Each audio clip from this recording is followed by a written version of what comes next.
Bien, amigos, continuamos con el programa Agenda Económica. Hoy estamos con un interesantísimo conversatorio con el eminente economista Miguel Seara Hatton, catedrático, profesor, consultor privado en su área, economía. Miguel, hablabas del crecimiento de 1.52 en los últimos 10 años, de la pobreza. Se multiplicó 1.82. El producto y que la pobreza creció 1.52. O sea, la cantidad. La deuda. Teníamos una deuda de 3.978 millones en el 2000 y cerramos en el 2012 con 26.561 millones. Eso también, ese endeudamiento entonces tampoco sirvió para hacer inversiones de crear riqueza. La deuda crece brutalmente a partir del 2008. Ese es el punto de inflexión. Para poder sortear la crisis. Sí, y ahí es donde aparece el déficit. Mantener una economía expansiva. Mantener un nivel de actividad económica expansiva. Porque el déficit público se coloca a partir de 2008 en 4% del producto. Se mantiene más o menos en cifras redondas, ¿no? Alrededor del 4%, quizás un poquito menos, un poquito más, pero alrededor del 4%. ¿No? Entonces, la actividad económica se sostiene básicamente con deuda. Eso es lo que te está indicando un problema real de que en los últimos años lo que se ha entrado en crisis son los motores de la economía. En la crisis del 2003 fue un fraude localizado. O sea, sí. Un banquero hizo algo incorrecto, hubo una sentencia de un juez. 3 banqueros. Bueno, 3 banqueros o tres bancos. Bueno, pero sí, 3 banqueros, una sentencia para varios banqueros y esto está claramente documentado, ¿no? Tan pronto como se recogió el dinero que se emitió para pagar a los depositantes, la crisis volvió, o sea, la actividad económica volvió a su, digamos, a cierta estabilidad, ¿no? Eso fue lo que ocurrió. Pero ahora no. Ahora lo que se está evidenciando es que los motores de la economía dominicana, le hace la capacidad de generación de divisas, se está apagando. O sea, tú no puedes, la gasolina de esta economía es la divisa, son los dólares. Así que funciona esta economía. Y el verdadero constreñimiento al crecimiento son los dólares, la disponibilidad de divisas. Entonces, ¿qué es lo que está ocurriendo? Que cuando empezó a decaer las actividades productivas asociadas a la generación de divisas, entiéndase zona franca, claro, entiéndase el tema del turismo, entiéndase inclusive las remesas. Las remesas que están estancadas. ¿No? Que están estancadas, ¿no? Entonces vino un sustituto, que fue la deuda. Vino también inversión extranjera, hay que reconocerlo. Claro. ¿No? Pero lo que eso te está evidenciando es que los motores de la economía se están languideciendo. Y yo creo que ese es el gran desafío que tenemos en este momento en la economía dominicana. ¿Cómo reestructurar los ingresos de divisas que se están ya reduciendo? Pero ante un escenario que tú planteas es un escenario que hemos planteado en Agenda Económica, porque nosotros básicamente los motores del sector industrial dominicano están apagados hace tiempo. Exactamente.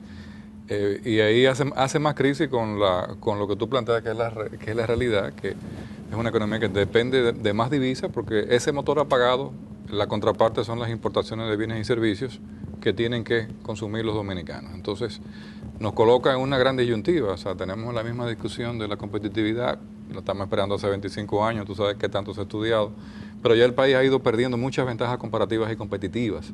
Entonces, ¿hacia dónde vamos? ¿Cuál es el modelo? ¿Cuál va a ser el motor de la economía dominicana? Para nosotros particularmente lo del turismo es un asunto de mediano plazo, porque hay que lograr toda una estructura y todas las inversiones. Vemos más motor en el sector de la minería que en los sectores tradicionales. O sea, ya, por ejemplo, telecomunicaciones se apagó porque aquí todo el mundo tiene un teléfono. O sea, aquí hay densidad por encima de 100%. Pero hay grandes interrogantes, sobre todo con el desarrollo de la zona franca, hacia dónde, si intensivas en capital.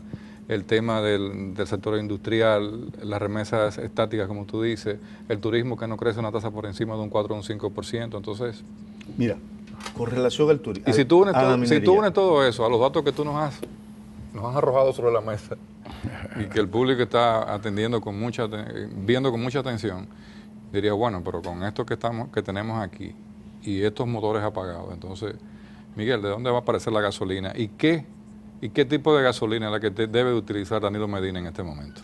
Mira, yo creo que la minería es un sector que puede generar divisas, pero no genera empleo. Genera poco empleo. Y el problema de esta sociedad es el problema del empleo. Claro. Si tú comparas, tú vas a ver que la cantidad de personas ocupadas aumentó 1.32 veces entre el 2000 y el 2012. Y el producto aumentó 1.82 veces. O sea, que ese crecimiento no pudo captar en igualdad y por ende no produjo empleos a igualdad, por lo menos. Exactamente. Pero además, el empleo que se crea es un empleo de mala calidad, ¿no? Porque es un empleo que se crea, el empleo básicamente nuevo, además se de está creando en lo que se llama otros sectores de la economía. Sí. ¿Y qué se incluye ahí? Bueno, ahí se incluye el trabajo doméstico. Economía informal. Sí, básicamente, pero trabajo doméstico, trabajo muy poco productivo, con muy baja productividad. De hecho, nosotros hicimos una medición. Yo hice una medición hace algunos años y observaba que como el 40 y tantos % del empleo nuevo creado, se creaba en trabajadoras domésticas, en saloneras, mujeres que trabajaban en salones de belleza, en comercio al detalle, sí, y en transporte. El transporte era básicamente motoconcho, pinche de guagua, cosas así. O sea, nada que genere valor agregado. O sea, nada que independientemente, bajos ingresos. Claro, independientemente de la dignidad del trabajo, no son trabajos que tú puedes decir, bueno, esto te va a mantener la economía. Entonces, el gran reto que tenemos es cómo crear empleo. O sea, ese resultado de que yo te hablaba hace un momento, de que tenías un aumento del producto, aumentando la pobreza y la cantidad de personas no pobres igual que teníamos hace 12 años, en gran medida es resultado de que esta es una economía que está generando cada vez menos empleo y el empleo que genera es de mala calidad. Y hay un retraso en los niveles salariales.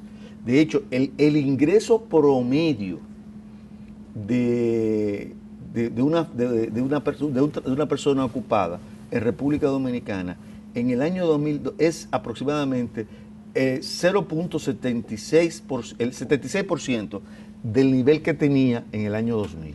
O sea, casi muy parecido. En el 2012. En el 2012, o sea, es menos. Exactamente. O sea, que solamente es un 34% menos del nivel que un 24% menos del que tenía en el año 2000. O sea, que es increíble. Y con un aumento de la productividad, como había mencionado anteriormente, de 1.30 y pico, 40 y pico, 30, 40, me acuerdo. Lo que supondría un aumento salarial anual. Que debió haber aumentado el salario. Claro. Entonces, tenemos una situación en donde no estamos generando empleo. Entonces, la minería es una actividad muy intensiva en capital. Sí. Terriblemente intensiva en capital. Y entonces no genera empleos. Entonces, ¿cuál es el desafío? Yo creo que... Perdón, antes del desafío, ¿tú entiendes que las autoridades actuales están conscientes y al tanto de parte de estos números?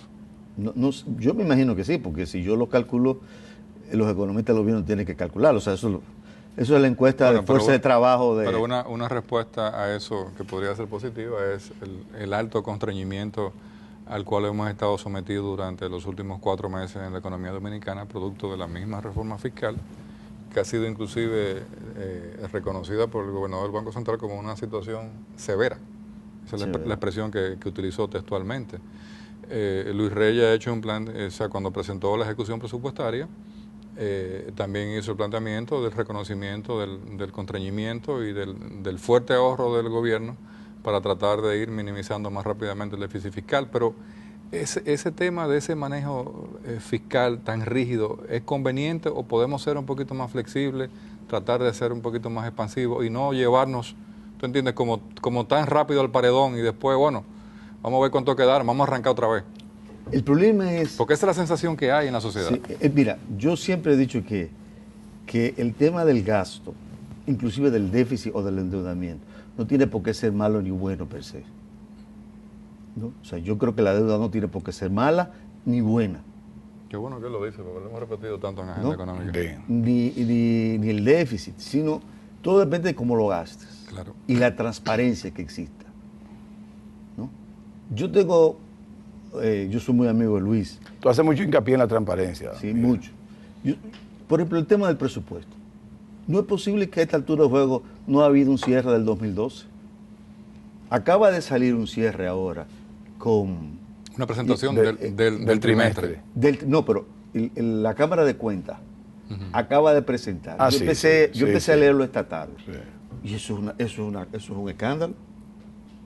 Y hay suficientes razones para que mucha gente sea investigada en este país. Hay suficientes razones en ese documento oficial. Y eso que yo empecé a ver, porque es un documento muy pesado. No solamente extenso, sino que es muy pesado en carga. En carga virtual. Virtual, que me hace muy difícil imprimirlo, ¿no?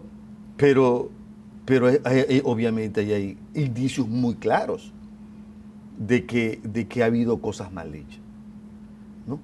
Aquí la Lupa sacó una publicación ahora hace poco de la carretera de Baní San Cristóbal, sí, a San Cristóbal, que fue duplicada en términos, no sé, duplicado. No. Entonces hay suficientes indicios de que ha habido cosas mal hechas. Ahora, ¿qué es lo que ocurre?